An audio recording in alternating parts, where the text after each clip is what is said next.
I now give the floor to the Minister for Foreign Affairs of Indonesia, His Excellency Mr. Ali Alatas.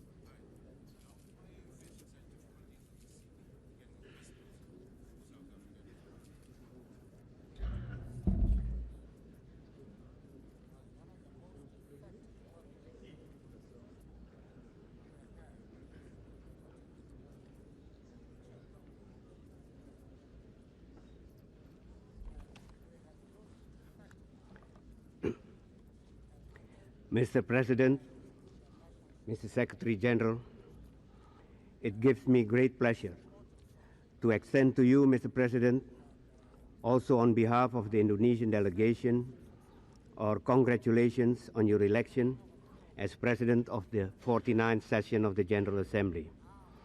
We are gratified that the stewardship of this session is entrusted to a seasoned diplomat and statesman representing a fraternal African country with which Indonesia has always enjoyed traditionally close relations of friendship and cooperation.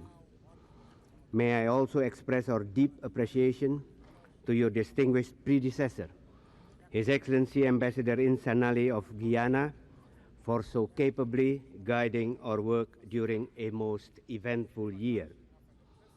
I join other members in paying tribute to our distinguished Secretary General for his determined efforts to resolve various conflict situations across the globe and his endeavors to make the United Nations a more efficient and effective instrument of global governance in these challenging times. Mr. President, we meet at a time of pervasive change and transition in which global problems appear less susceptible to easy solutions, earlier concepts and approaches less relevant, and existing institutions less effective. It is also a time of contradictions and paradoxes in which resurgent hopes are nurtured amidst deepening anxieties and bright new opportunities are overcast by unprecedented challenges in a world that is coalescing and fragmenting at the same time. This euphoria which earlier permeated the international community at the end of the Cold War has dissipated and is being replaced by a growing sense of uncertainty, disquiet, and disillusion. With the sobering experience of the Gulf War and the horrendous incidents of ethnic cleansing and violence in the former Yugoslavia, in Rwanda and Somalia, there is far less assurance now on how best to respond to the demands and vicissitudes of a world of deepening interdependence among countries and the globalization of ever more intricate and interlinked problems of peace, security, and development. Our greatest challenge, therefore, is how collectively to fashion a more effective system of global governance to manage the massive changes that are transforming the shape and substance of international relations in the decades ahead. If the pursuit of this basic objective is to succeed, Mr. President, there can be no doubt that it should be based on the recognition of the United Nations as its centerpiece and principal mechanism. For the United Nations is the only universal institutions we have today, and any system of global governance to be viable and to achieve common acceptance by the world community as a whole must be firmly rooted in the principles and purposes of the UN Charter and organized on the precepts of sovereign equality, common interest and benefit, equitably shared responsibility, and joint commitment to global cooperation. It is therefore vitally important that the effectiveness and dynamism of our organization be ensured and maintained. Since it was founded almost 5 decades ago, the world has changed almost beyond recognition, and international problems have become immensely more complex. The United Nations today bears a heavier load of responsibilities than it has ever borne. Ironically, it is also at this time that it is saddled with a deepening financial crisis. This paradoxical situation, where the United Nations is expected to deal with a multitude of problems while being woefully strapped for funds, cannot continue without adverse consequences to the world community. Just as important is the need to ensure that the United Nations system remains faithful to the democratic principles on which it was founded and attuned to the realities of the time. We therefore believe that the process of reforming the UN system should go beyond merely improving its procedures and practices, and should inter alia take into account such essential aspects as the representation of member states at all levels of the system and their effective participation in the decision-making processes. The General Assembly should play a central role in shaping that process at the same time as its work is being continually rationalized. On the question of an increase in the membership of the Security Council, my delegation has on various occasions in the past clearly defined its position. The last review of the Council's composition was undertaken nearly 3 decades ago. Since then, there has been a tremendous increase in the number of United Nations members, thus rendering the enlargement of the Council a matter of urgency. Such an increase should take into account the principle of equitable geographic representation and accommodate the interests and concerns of the developing countries, which comprise the overwhelming majority in the organization.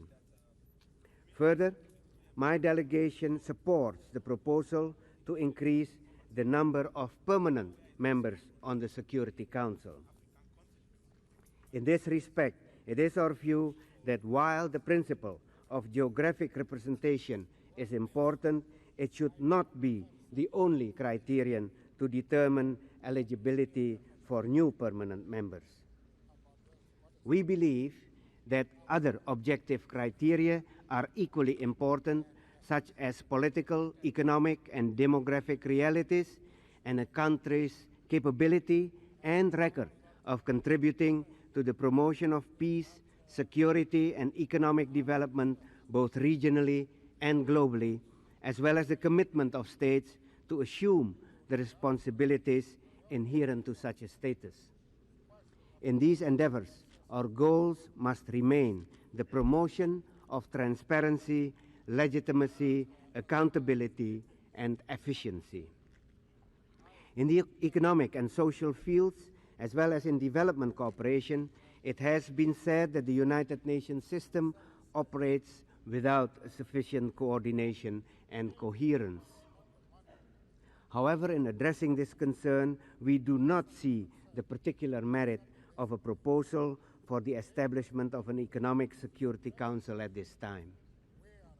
Rather, the ECOSOC should be further strengthened and should be allowed to assert its full role as envisioned in the United Nations Charter.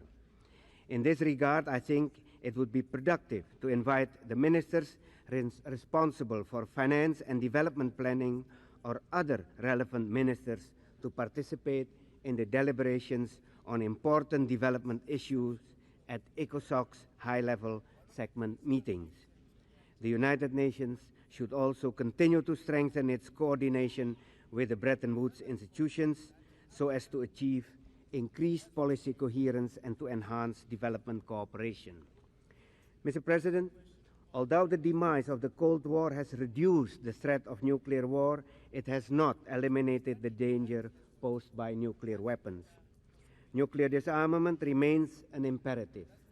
It is hoped that with further success in the critical area of limiting and reducing armaments, the quantitative growth of nuclear weapons will soon be curbed. Recent encouraging developments include a significant reduction of the world's two largest nuclear arsenals as a result of the successful conclusion of START II, and the fact that a moratorium on nuclear tests continues to be observed by most of the nuclear weapon states. In this context, the importance of a comprehensive test ban treaty as a major step towards nuclear disarmament and as an urgent measure to protect the environment cannot be overemphasized. For this reason, the Conference on Disarmament has given a clear and explicit mandate to negotiate a comprehensive ban on nuclear testing. Unfortunately, lack of political will on the part of some nuclear weapon states has created obstacles to progress in this vital work. It is essential that serious and concerted efforts be undertaken in the Conference on Disarmament in conjunction with the broader multilateral endeavors in the Amendment Conference on the Partial Test Ban Treaty to ensure the conclusion of a universal and effectively verifiable treaty within a fixed time frame. Such a treaty, we believe, would serve as a truly credible instrument of a nuclear non-proliferation regime. The convening of the 1995 Review and Extension Conference of the Non-Proliferation Treaty provides a unique opportunity to make a sober assessment of its implementation.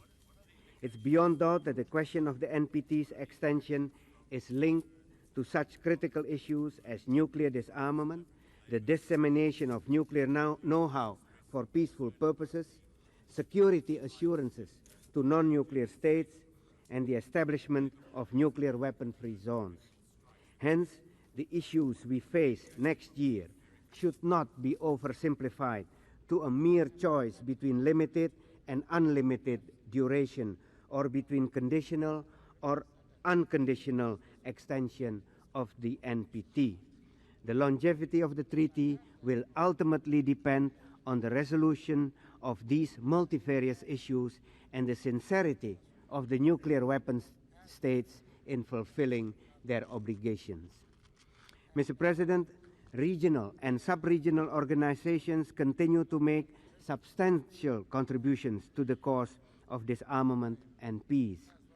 In the Asia-Pacific, the ASEAN Regional Forum was launched last July in Bangkok, reflecting the desire of the countries of the region to ensure a peaceful and stable political and security environment for their peoples. This forum is unique because it was not established in response to a crisis, but rather as an exercise in preventive diplomacy to manage strategic change in such a way that a stable relationship among the major powers as well as the regional powers will evolve gradually and peacefully over the next decade.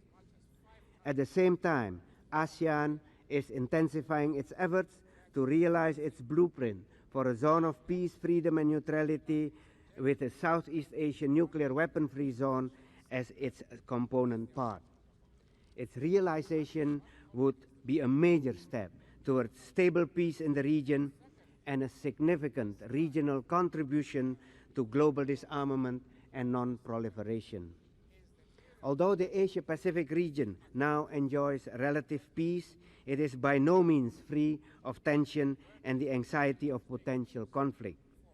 Among the actual and potential problems that the region must face is the persistence of interstate disputes, especially territorial disputes and overlapping claims of sovereignty, which could intensify if their potential for conflict were not effectively managed. This was why in its Manila Declaration of 1992, ASEAN stressed that its Treaty of Amity and Cooperation should serve as a basis for the establishment of a code of international conduct in the area, and thus called for the peaceful settlement of disputes and the non-use of force. The positive response of the major powers and the countries of the region towards the treaty serving as such a code of conduct at the first ASEAN Regional Forum meeting makes it even more necessary to promote cooperative efforts among countries having overlapping claims of sovereignty in the South China Sea in order to ensure the peaceful development of the area. As regards the nuclear issue on the Korean Peninsula, the agreement reached last August between the governments of the United States and the Democratic People's Republic of Korea was a major step towards the resolution of this problem. We continue to believe that this complex issue can only be resolved through the exercise of mutual restraint and through sincere and sustained dialogue and negotiations. Mr. President, in the Middle East, the pursuit of peace continues to gather momentum and promises to herald a new era. The historic Declaration of Principles signed between the PLO and the government of Israel over a year ago has been followed by the accord signed in Cairo last March, which laid down the modalities for transition to Palestinian self-government in the Gaza and Jericho, and thus paved the way for the triumphant return of President Yasser Arafat to these areas. Yet another breakthrough is the signing of the Washington Declaration between Jordan and Israel, which ended the state of war between them and opens the way for the conclusion of a comprehensive peace treaty. While my delegation welcomes these positive developments, we are also acutely conscious of the formidable challenges that still lie ahead. Palestinian autonomy should now be widened to include the economic, social, and cultural aspects of national life, and Palestinian self-rule should now be extended throughout occupied Palestinian territories. Furthermore, the international community should expedite its promised assistance to the Palestinian Authority in rebuilding the necessary infrastructures. It is also self-evident that progress on the other tracks of Arab-Israeli negotiations is a sine qua non for a comprehensive settlement of the Middle East question based on Security Council resolutions 242, 338, and 425. The ultimate guarantee for peace is Israel's withdrawal from all occupied territories, including the Golan Heights and southern Lebanon. In Bosnia-Herzegovina, the atrocities, senseless killings of civilians, and ethnic cleansing perpetrated by the Bosnian Serbs have continued unabated. The pleas of the Bosnian government for effective international intervention, or at least the lifting of the ill-conceived arms embargo, have gone unheeded. The savagery of the conflict has few historical precedents, and the ambivalence of the international community has contributed to its perpetuation and the ever-present threat of its spillover. By rejecting the latest peace plan proposed by the contact group, the Bosnian Serbs have dealt a serious setback to international efforts to end the conflict. The carnage cannot just go on. It's incumbent upon the Security Council to unequivocally pronounce itself on the non-applicability of Resolution 713 of 1991 concerning the imposition of an arms embargo on Bosnia-Herzegovina. Furthermore, in the face of the continued intransigence of the Bosnian Serbs, the Security Council must take strong and determined measures in order to ensure the realization of the peace plan. Concurrently, the international community should consider devising a mechanism for negotiations, including the convening of an appropriately structured international conference to deal with the wider aspects of the conflict in and around the former Yugoslavia, leading ultimately to a comprehensive solution that would enable the people in that region to live securely in peace, free from aggression, domination, and external interference. Earlier this year, Mr. President, the people of South Africa finally put an end to apartheid by holding the first ever non-racial elections and by subsequently installing the first democratically elected government under President Nelson Mandela. We have all joyously welcomed this historic event, as well as South Africa's resumption of its rightful place among the community of nations. Indonesia looks forward to developing close and mutually beneficial cooperation with the new government and with the people of South Africa.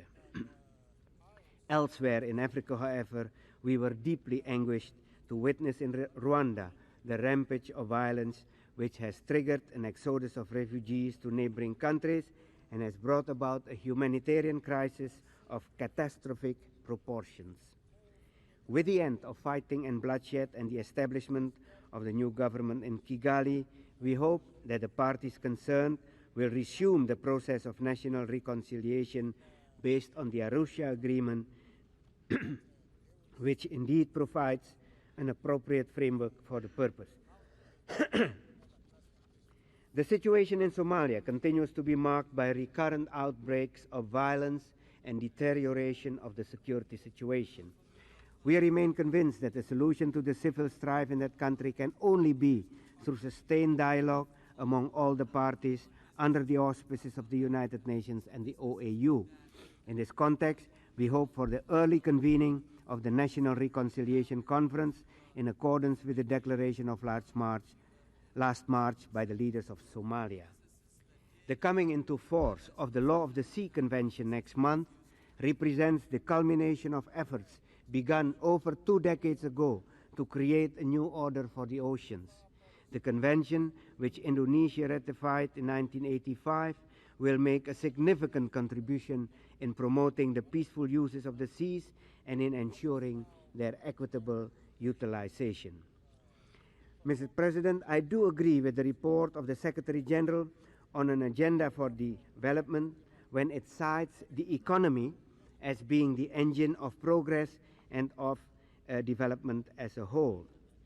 If I may bring the metaphor a little further, it may be appropriate to say that at present the world economy is a flawed engine that has stalled but is beginning to warm up again.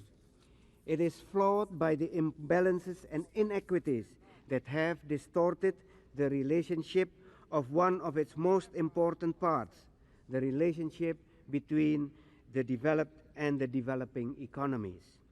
It has broken down in a long and devastating recession, but in recent times it has shown signs of recovery. However, the aggregate statistics of world economic growth often conceal as much as they reveal. As aptly put by the 1994 World Economic and Social Survey, the world economy remains a complex mosaic of sharp contrasts, in which most developing countries are often too weak and too vulnerable to be able to compete successfully in the world market, thus risking their further marginalization and decline into extreme poverty. Hence, apart from the need to sustain non-inflationary global economic growth, the urgent imperative continues to be the eradication of poverty and the acceleration of the socio-economic development of the developing countries on a sustained and sustainable basis. If the engine for global progress and development is to carry humankind to a brighter future into the next century, then its parts must be brought into a more balanced, synergistic relationship and its functioning be made more effective and efficient. We have no alternative but to forge a new partnership for development involving all nations, developed and developing. It is therefore crucial that we bring to full realization General Assembly Resolution 48/165 on the renewal of the dialogue on strengthening international economic cooperation for development through partnership. By adopting this resolution, the international community has acknowledged the indispensability of the principles of genuine interdependence, of mutual interest and benefit, and of equitably shared responsibility in a new spirit of global partnership. As a necessary corollary to this North-South partnership, South-South cooperation has become even more compelling, for the developing countries are called upon to shoulder an increasing share of the responsibility for world growth and development. We look forward to the report of the Secretary General on this issue and also to the deliberation towards the adoption of an agenda for development. As many have advocated during the World Hearings on Development in June this year, as well as at the high-level segment meeting of the ECOSOC, the agenda should be action-oriented and should present an overall policy and priority framework for a balanced and comprehensive approach to development. It should reflect universal recognition and acceptance of the United Nations as the only organization capable of dealing with issues of development as well as with issues of peace and security. It will also be necessary that the agencies, bodies, and programs of the United Nations be organized in such a way as to enable them to implement the agenda in an effective, efficient, and coordinated manner without necessarily creating a new body for this purpose. Obviously, there will be the need to generate the required political will in support of the agenda. We look forward to seeing the agenda for development serve as a fitting complement to the agenda for peace. Mr. President, one of the most important recent developments in the international economic sphere is the completion of the Uruguay round with the signing of its final act in Marrakesh and the agreement to establish the World Trade Organization. Indonesia and the other developing countries have accepted the Uruguay round package in spite of the heavy obligations and challenges that it entails, because they anticipate that considerable opportunities for increased market access and indeed for world economic growth and prosperity will now be forthcoming. They also expect that the Uruguay round package would provide the long-sought assurance of a rule-based and non-discriminatory multilateral trading system free of the arbitrariness of unilateral action. Yet we must confess to being concerned with the possibility of a tardy and long drawn-out process of implementing the final act.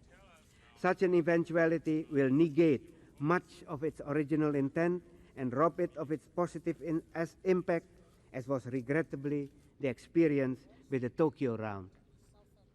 Furthermore, the attempts to overload the WTO work program with social clauses represent, in our view, protectionism in a thin guise and tend to nullify the few remaining comparative advantages of developing countries. For this reason, we feel strongly that the process of ratification and implementation of the Uruguay round agreements should not be linked to new issues that have little or no relevance to the development of a new international trading regime. All nations are called upon to marshal their political will and to accept the inevitable shifts in comparative advantage without transferring the burden of adjustment to weaker economies. Mr. President, had relationships between developed and developing countries been more equitable, we would not today be faced with the problem of developing countries staggering under their external debt burden. While aggregate debt indicators have undoubtedly improved, mainly in response to various debt relief measures, the external debt crisis still persists, especially in the least developed countries, where debt ratios have significantly worsened and continue to hamper the prospect for economic growth and development. A durable solution to the perennial debt question can only be secured through a development-oriented strategy formulated within the framework of shared responsibility and genuine partnership.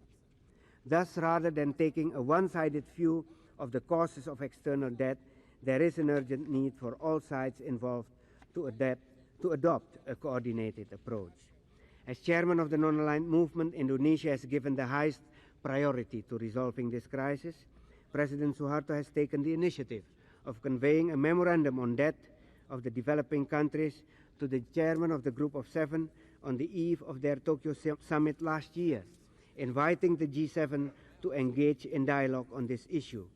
We are encouraged that the G7 has responded positively to the NAM on this issue in Tokyo and then again last July in Naples, where inter alia it urged the Paris Club to pursue its efforts to improve the debt treatment of the poorest and most indebted countries, and where appropriate to reduce the stock of debt as well as to increase concessionality for those countries facing special difficulties. Moreover, Indonesia has also recently hosted a ministerial meeting of non-aligned countries on debt and development involving the most heavily indebted least developed countries. The meeting called upon the international community, particularly donors and international financial institutions, inter alia, to adopt a common set of principles for future debt negotiations, which include a once-and-for-all arrangement for settling all outstanding debts and the application of debt reduction to all categories of debt, including multilateral debts. A report of the meeting has been submitted to the Secretary General for possible consideration at this session of the General Assembly. Mr. President, as a firm believer in the rights of peoples to development, including social development, Indonesia is deeply committed to participate actively in the World Summit for Social Development. The World Conference on Women in 1995 equally deserves total support from the international community. Indonesia is committed to the adoption of a conference declaration calling for de facto as well as de jure equality between men and women, the integration of gender concerns into sustainable development, and a program of action to achieve these goals. Mr. President, as we prepare ourselves to commemorate the 50th anniversary of our organization next year, I sense that despite the frustration of our hopes after the end of the Cold War, we are about to open a window to a future that truly belongs neither to the nations of the North nor the South, neither the West nor the East, but to undivided humanity. Perhaps the advent of wisdom is always a gradual awakening, a gradual process. First, we came to the realization that the human race cannot survive in a state of Cold War against itself. Hence, that our problems are global and systemic in nature, and thus that truly effective solutions to these problems should be integral and so comprehensive they must be carried out by a global partnership. Without that partnership, we should now realize our bright hopes are unattainable. As we work to complete an agenda for development, to match it with the agenda for peace, we are actually etching the fine details of our common vision of a better and a more unified world. It is said that the future belongs to those who have a clear vision of it. That may be so, but only if we are faithful to that vision, persevere in its pursuit, and thereby prove ourselves worthy of it. I thank you very much, Mr. President.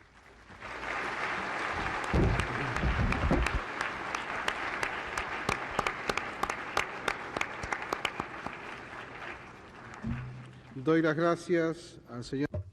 I thank the Minister for Foreign Affairs of Indonesia.